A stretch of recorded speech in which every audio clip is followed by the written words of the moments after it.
Salut à tous, on se retrouve aujourd'hui pour parler du Paris Saint-Germain ce vendredi 23 février. On commence tout d'abord avec une triste info et Arthur Georges, ancien coach du Paris Saint-Germain, est décédé à l'âge de 78 ans. C'était exactement hier sa disparition. Donc très grand homme, bien au-delà du football, avec des valeurs. Donc il aura entraîné le PSG 2 fois. Donc tout d'abord pendant une période de 3 ans de 91 à 94 et après il était parti ailleurs, il était revenu de 98 à 99 pour une saison. Donc il a remporté comme 2 beaux trophées. Tout d'abord la Coupe de France remportée en 1993 et une D1, donc parce que maintenant on appelle la Ligue 1, avant c'était la Division 1, donc il a remporté cette première division avec le PSG, ce championnat en 94. Donc voilà, on pense fort bien sûr à Arthur Georges et Nasser, les gars. Il a mis un petit message au nom de la famille du PSG. Je tiens à rendre un hommage sincère à notre ancien entraîneur Arthur Georges qui nous a malheureusement quittés. Arthur a joué un rôle important dans notre histoire et nous lui serons toujours reconnaissants de sa contribution. Nous nous souviendrons de lui pour sa passion, son exigence et sa culture du haut niveau qu'il a amené à Paris. Le PSG présente à sa famille et à ses amis ses plus sincères condoléances. Donc voilà, concernant les gars, cette triste disparition bien sûr de l'ancien coach du Paris Saint-Germain. On continue les gars, cette fois-ci avec les photos de l'entraînement du jour, aujourd'hui vendredi, pour préparer le match après-demain, réception de Rennes. Un petit rappel, 17h05 le coup d'envoi. Et à noter, tiens, en parlant de Rennes, il y a un futur adversaire du PSG, ils ont joué hier soir en Europa League, ils ont gagné 3-2 contre Milan, ils sont même plutôt en forme, avec un triplet de Bourigeaud qu'il va falloir surveiller. Mais voilà, le PSG bien sûr est plutôt favori contre Rennes après-demain. Donc quelques photos, surtout le PSG. Plus de repos parce que Rennes a quand même joué un match hyper important hier et ouais, ils ont quand même 90 minutes de plus dans les jambes, que le PSG n'a pas joué de la semaine on peut dire. Donc quelques photos de l'entraînement, tiens, Bradley Barcola, on peut voir Gonzalo Ramos, on peut voir aussi Marco Asensio bien sûr, ou même c'est qui là, c'est j'arrive pas trop à voir, Danilo peut-être. Et concernant Nuno Mendes les gars, Nuno Mendes il était aussi présent à l'entraînement et Nuno Mendes ça fait plaisir parce qu'il a l'entraînement et il enchaîne les entraînements et surtout ça se passe très bien. Nuno Mendes encore une fois était présent pour toute la séance d'entraînement collective et il semble se sentir bien et ça c'est plutôt bon. Bon, pour le match après-demain, voilà, ça va être trop juste, il sera pas là. Et moi je pense au match le 5 mars prochain. Le déplacement, la Real Sociedad, il y a vraiment des chances les gars de le voir dans le groupe et surtout peut-être le voir même titulaire défenseur gauche, Nuno Mendes, et ça bien sûr c'est une très bonne nouvelle pour le PSG. Concernant un joueur qui n'était pas lui à l'entraînement du jour les gars, c'est Marquinhos qui était absent à l'entraînement du jour avec le PSG. On sait qu'il est sorti sur blessure lors du dernier match, il a une petite gêne et il loupe les entraînements, donc il y a des chances qu'il soit forfait pour le match contre Rennes après-demain.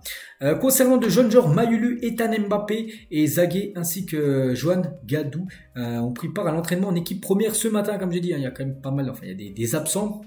Mais souvent, Luis Enrique va prendre quelques joueurs de l'équipe U19, venir s'entraîner avec l'équipe première. Voilà, ces joueurs-là, les gars, se sont entraînés avec les pros aujourd'hui. On continue, on va parler, tiens, c'est vrai qu'il ne joue plus au PSG, mais il a appartenu au PSG il y a quelques années, c'est Daniel Alves, ex-joueur du Paris Saint-Germain, est condamné à 4 ans et demi de prison pour agression sexuelle. Donc les détails de la peine de Daniel Alves, donc j'ai dit 4 ans et demi de prison, il a versé 150 000 € à la victime, 5 ans de liberté surveillée à la fin de sa peine et 9 ans et demi d'éloignement avec la victime parce que une agression sexuelle qui a été faite de la part de Daniel Alves, les gars, c'était en décembre 2022 et du coup, voilà, il prend 4 ans et demi de prison.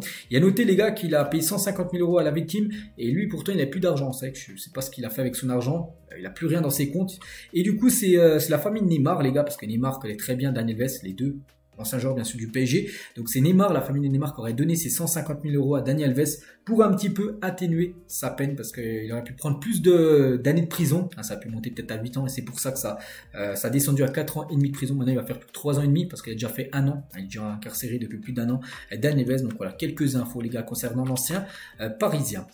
Amélie Oudéa Castéra, c'est la ministre des Sports, elle a parlé de Kylian Mbappé, de son futur départ, on sait que maintenant c'est officiel, le 30 juin prochain Mbappé quittera le club dans 4 mois, 1 semaine exactement. Donc c'est vrai que là, manifestement, il y a une page qui est en train de se tourner. Moi, je retiens d'abord tout ce qu'il a apporté de formidable à ce championnat. En Ligue 1, il en a été l'un des plus marquants héros des dernières années, clairement. Je crois qu'il faut lui souhaiter bonne chance et une bonne continuation dans son parcours. Donc voilà, ça peut le dire bien sûr la ministre des Sports sur le départ de Kylian.